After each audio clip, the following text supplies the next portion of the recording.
Stay with me, you mean like in my apartment? I wouldn't be any bother. Look, I'm afraid it just wouldn't work out, Liza, you know? Please? I promise I won't be any trouble. It's not that I don't think... Well, I don't think you'd be trouble. It's just that, well, I just don't think it's a great idea. Why? Is it because of my reputation? I don't care what people think.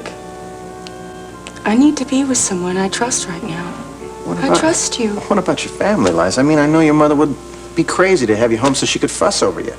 I just don't know what it's like. I can't stay there. Please, can I just be with you for a few days? Liza, I just don't normally do this sort of thing.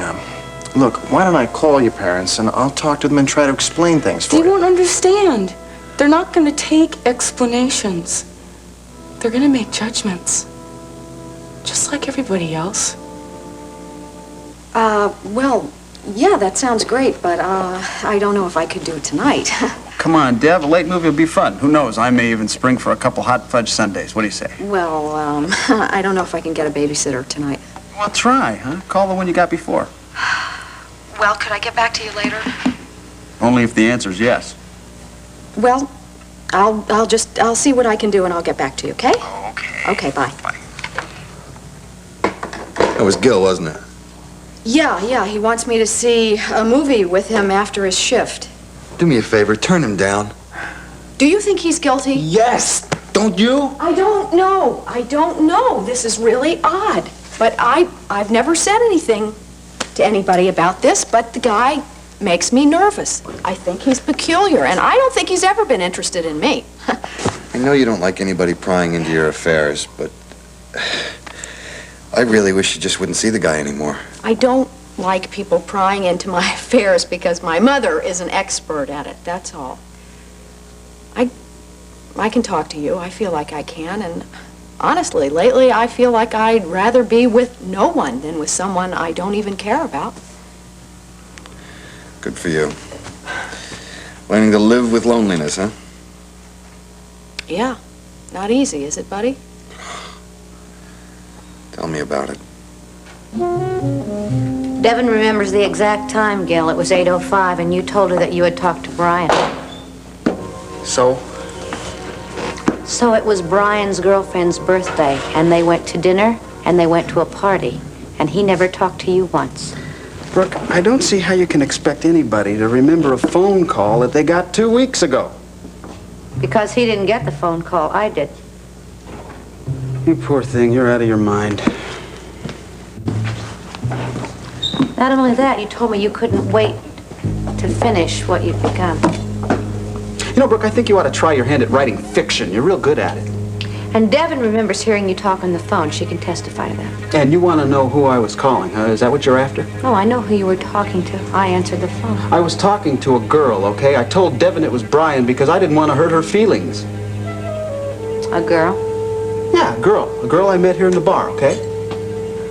What was her name? That's none of your business. What was her name? Peggy, okay? Peggy what? I don't know, Peggy what? She wrote her first name and her phone number down on a cocktail napkin and handed it to me. Isn't that convenient? Where's the napkin now? I threw it out. Naturally. Look, I called the lady. She told me she was getting back together with her boyfriend. What am I going to do? Save a cocktail napkin for my scrapbook? You know, the only thing I can't figure out is whether you make things up on the spot or whether you have this all carefully planned out in your head ahead of time. Sweetheart, you were the one that's making things up, and I'm sick of this. I've had it right up to here. You really get off on making trouble for me, don't you? I'm going to get off when you are in jail where you belong. Nobody's going to put me in jail, Brooke, because I haven't done anything. I'm innocent. You are guilty. And if the police won't prove it, I'm going to. Brooke!